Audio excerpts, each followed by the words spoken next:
दिल्ली के दफ्तर में अंकित भंडारी एक नई फाइल देख रहे थे। तभी एक इंटरनेशनल कॉल आया। दुबई के एक नामी शेख का मैसेज था, हमें दुनिया का सबसे बेहतरीन मॉडर्न इंडियन रेस्टोरेंट बनाना है और हमें सुना है कि भारत में एक ही नाम है जो मुमकिन को नामुमकिन कर दे, आरबी होटल कंसल्टेंट्स। लेकिन शर्त कठिन थी, 45 दिन, एक ऐसा मेन्यू जो कभी किसी ने न चखा हो और एक ऐसा किचन जो पूरी तरह से रोबोटिक और एआई पर आधारित हो। आज की शुरुआत एक ऐसे सफर से होती है जहां अंकित भंडारी को अपनी जड़ों और भविष्य की तकनीक के बीच तालमेल बिठाना था। अंकित जब दुबई पहुंचे तो वहां का इंफ्रास्ट्रक्चर देखकर कोई भी दंग रह जाता। वहां का किचन किसी स्पेस स्टेशन जैसा था। अंकित ने महसूस किया कि यहां सिर्फ हाथ का हुनर काम नहीं आएगा, यहां स्टैंडर्डाइजेशन की चरम सीमा चाहिए थी।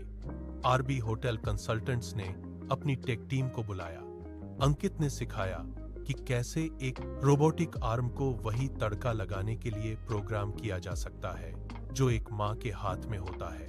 उन्होंने तकनीक को नौकर बनाया, मालिक नहीं। यह पहली बार था जब एक भारतीय कंसल्टेंट विदेशी धरती पर जाकर उन्हें ऑटोमेशन सिखा रहा था। वहां के लोकल शेफ्स को यकीन नहीं था कि भारतीय मसाले ग्लोबल पैलेट पर फिट बैठेंगे। अंकित ने एक ब्लाइंड टेस्टिंग रखी। उन्होंने दिखाया कि कैसे आरबी होटल कंसल्टेंट्स की सीक्रेट मसाला इंजीनियरिंग खाने के स्वाद को बिना तीखा किए गहरा बना सकती है। अंकित ने बताया कि कंसल्टेंट का काम सिर्फ रेसिपी देना नहीं, बल्कि इंग्रेडिएंट सोर्सिंग सामग्री का चयन भी है। उन्होंने भारत के छोटे गांवों से सीधे मसाले मंगवाए।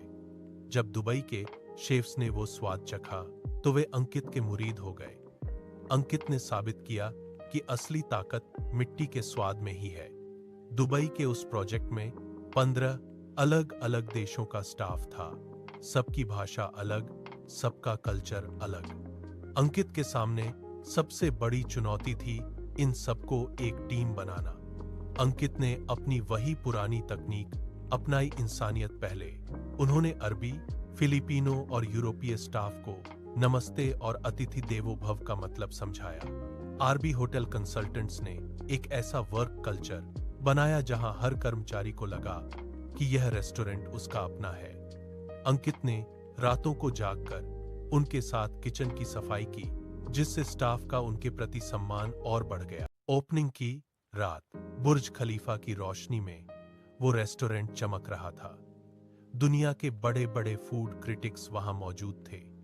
जब पहला सिग्नेचर डिश टेबल पर गया तो पूरे हॉल में सन्नाटा छा गया और फिर तालियों की गड़गड़ाहट। उस रात अंकित भंडारी ने सिर्फ एक रेस्टोरेंट नहीं खोला था, उन्होंने दुनिया के नक्शे पर आरबी होटल कंसल्टेंट्स का झंडा गाड़ दिया था। शेख ने अंकित का हाथ थामकर कहा, अंकित, तुमने हमें सिर्फ खाना नहीं, भारत की आत्मा, सोल खिला दी। यह एक साधारण शेफ की असाधारण जीत थी। दुबई फतह करने के बाद जब अंकित भारत लौटे तो उन्हें एयरपोर्ट पर ही एक खबर मिली। उनके अपने देश में उनके सबसे पहले और सबसे प्यारे प्रोजेक्ट आर्यन के रेस्टोरेंट पर एक बहुत बड़ी मुसीबत आ गई थी। एक कॉरपोरेट साजिश के तहत उनके ब्रांड को बदनाम करने की कोशिश की जा रही थी। क्या अंकित अपनी ग्लोबल सफलता छोड़कर अपने पुराने दोस्तों को बचा पाएंगे? क्या साजिश करने वाले आरबी होटल कंसल्टेंट्स को मिटा देंगे? दोस्तों, सपना चाहे देश में हो या विदेश में, अगर आपके इरादे अटल हैं और आपके साथ सही गाइडेंस है तो मंजिल कदम चूमेगी। आरबी होटल कंसल्टेंट से जुड़ें और अपने बिजनेस को ग्लोबल स्टैंडर्ड्स तक ले जाने का सफर आज ही शुरू करें, क्योंकि हम सिर्फ शहर नहीं, हम दुनिया बदलने का दम रखते हैं। अगर आपको अंकित भंडारी का यह इंटरनेशनल जज्बा पसंद आया तो प्लीज लाइक, शेयर और सब्सक्राइब करना ना भूलें।